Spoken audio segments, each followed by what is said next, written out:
Olá, sou o pastor Isaías e hoje eu quero falar um pouquinho com vocês sobre a segunda vinda de Cristo. E, portanto, eu quero fazer a leitura em 1 Tessalonicenses, do capítulo 1 e verso 10, depois 5 e verso 9, e farei outras leituras para corroborar com esse entendimento. E diz assim: "E esperar os céus a seu Filho, a quem ressuscitou dos mortos, a saber, Jesus, que nos livra da ira futura, porque Deus não nos destinou para a ira, mas para a aquisição da salvação por nosso Senhor Jesus Cristo." Nós sabemos que Jesus, ele já esteve aqui nesta terra. Jesus, quando nós olhamos o Evangelho de João, e o Verbo se fez carne e habitou entre nós. Então, a primeira vinda de Jesus aconteceu quando ele esteve aqui para pregar o Evangelho, para estabelecer o reino de Deus aqui na terra. Mas nós temos a convicção e a certeza de que Jesus voltará novamente para vir buscar o povo que creu, o povo que o aceitou como teu único e suficiente Salvador. Então, Paulo, escrevendo aos Tessalonicenses, ele disse: "A esperar dos céus a seu Filho, a quem ressuscitou dos mortos, a saber." Jesus, ele morreu, nós sabemos, né? Mas ao terceiro dia, Jesus, ele ressuscitou. E hoje, ele está à destra do Pai, esperando o momento para vir buscar a sua igreja. E nós estamos esperando esta vinda de Jesus, esta segunda vinda, para nos levar para, como ele mesmo disse, né? "Para onde eu estiver, estejais vós também." Vou preparar o lugar e para onde eu estiver, né? Estejais vós também. Que diz mais, né? Que nos livra da ira futura. Tudo isso vai acontecer porque nós sabemos que o mundo está sendo preparado para a ira de Deus. Todas aquelas pessoas que não aceitarem Jesus como Messias, como Salvador. Haverá um tempo, né, quando nós falamos da grande tribulação, em que a terra estará passando por momentos difíceis. Quando eu digo terra, as pessoas que vivem aqui nesta terra, eles estarão ali sentindo, né, a ira de Deus, que fala ali sobre os 7 selos, na abertura dos 7 selos do livro de Apocalipse. Mas um texto que diz assim, olha, que transformará nosso corpo abatido, para ser conforme o seu corpo glorioso, segundo seu eficaz poder, de sujeitar também a si todas as coisas. Paulo, escrevendo aos Filipenses, capítulo 3, verso 31, ou seja, nós seremos transformados. Até mesmo em Tessalonicenses nós vemos isso.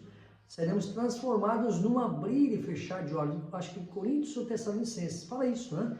Que o nosso corpo, ele será transformado num abrir e fechar de olhos. Nós seremos arrebatados para o céu, né? Haverá o arrebatamento da igreja. Jesus, ele vai arrebatar a sua igreja e aqueles que estiverem vivos, né, serão transformados, e aqueles que que morreram em Cristo, eles ressuscitarão todos em corpos gloriosos. É uma mensagem maravilhosa ou seja, somente para aqueles que creem em Jesus mesmo, como Jesus que veio nos salvar.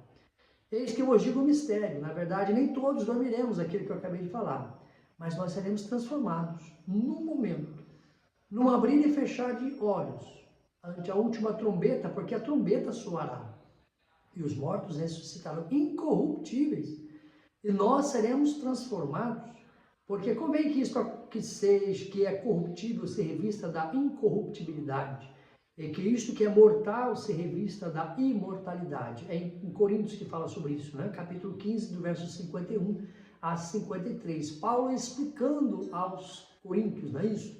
Que eles não ficassem, para eles pudessem entender como é morrer em Cristo, né? Como é a morte para o cristão. Ela não é o fim, ela é o início de uma nova etapa, de uma nova fase para o ser humano. E isso é muito importante nós entendermos, porque aqueles que creem em Jesus, eles sabem que a morte é a separação, né? Querendo ou não, né? Nós sentimos o peso da morte como seres humanos, Nós sentimos a falta dos nossos entes queridos, mas o que nos conforta é sabermos de que um dia nós nos reencontraremos, porque Jesus, aqueles que aceitam a Jesus, eles viverão eternamente com o Senhor. Porém, daquele dia, ora, ninguém sabe, nem os anjos dos céus, nem o Filho, mas unicamente o meu Pai. Por isso estáis vós apercebidos também, porque o Filho do Homem há de vir, e a hora que não penseis, virá o Senhor daquele servo um dia em que eu não espera, e a hora em que ele não sabe. Mateus 24, 36, 44, 50, e também Mateus 25 diz, pois, porque não sabeis o dia e nem a hora em que o Filho do Homem há de vir. Esta foi uma especulação também que os discípulos tiveram, querendo saber quando Jesus voltaria. E Jesus disse, eu não sei nem o momento, não sei a hora, somente o Pai, né, pelo seu infinito poder, né, e da sua onisciência, sabe o momento, a hora em que o Filho do Homem vai vir buscar a sua igreja. O importante é, como nós vemos a passagem, é uma parábola das 10 virgens, é nós estarmos preparados com o nosso azeite, né? Assim como aquelas virgens, elas estavam, que representa a igreja, Jesus como noivo, ele vai se encontrar com a noiva, ou seja, vai se encontrar com a igreja. E é importante nós estarmos preparados para este grande, este momento nupcial, este momento de encontro com o Senhor Jesus, para sempre estar com Ele na eternidade. Mas o Espírito expressamente diz que nos últimos tempos apostatarão alguns da fé, dando ouvidos a espíritos enganadores, doutrinas de demônio. 1 Timóteo 4 e 1 diz assim, olha, que nos últimos tempos apostatarão alguns da fé. Por quê? Porque parece, né, aos nossos olhos que está demorando, parece que o que nós pregamos, isso não vai acontecer, mas e isso faz com que algumas pessoas eles desanimem, desistam, não queiram mais continuar a jornada porque acham que está demorando, e aí começam a apostatar-se da fé, não crer mais nas Escrituras, não crer mais nos ensinamentos de Cristo, e até mesmo começa a blasfemar sobre aquilo que nós temos como certeza, que é a segunda vinda de Jesus Cristo para buscar a sua igreja. Mas existe em Mateus, não, capítulo 24, verso 6, algumas advertências, e ouvireis de guerra, rumores de guerra, olhai e não vos assusteis, porque é mistério que isso tudo aconteça, mas ainda não é o fim, né? Nós estamos nos últimos momentos da igreja aqui na face da terra. Sabemos que as guerras elas estão aí, sabemos que a fome ela tem assolado uma grande parte da população mundial, a insegurança, né, em todos os sentidos, e isso tem mostrado para nós que a qualquer momento Jesus está vindo buscar a sua igreja, porquanto se levantará nação contra nação, reino contra reino, e haverá fome, pestes, terremotos em vários lugares, e isto mostra para nós em Mateus 24, 7, realmente nós estamos vivendo isto mais do que quando abrimos, né, as redes sociais, ou as notícias que nós estamos aqui, é importante nós acompanharmos, não, o contexto global. Nós vemos que Jesus, ele realmente está vindo buscar a sua igreja, e o momento é já, a hora é agora. O que precisamos é estar firme com Jesus para não sermos pegos de surpresa, porque é no momento, num abrir e fechar de olhos.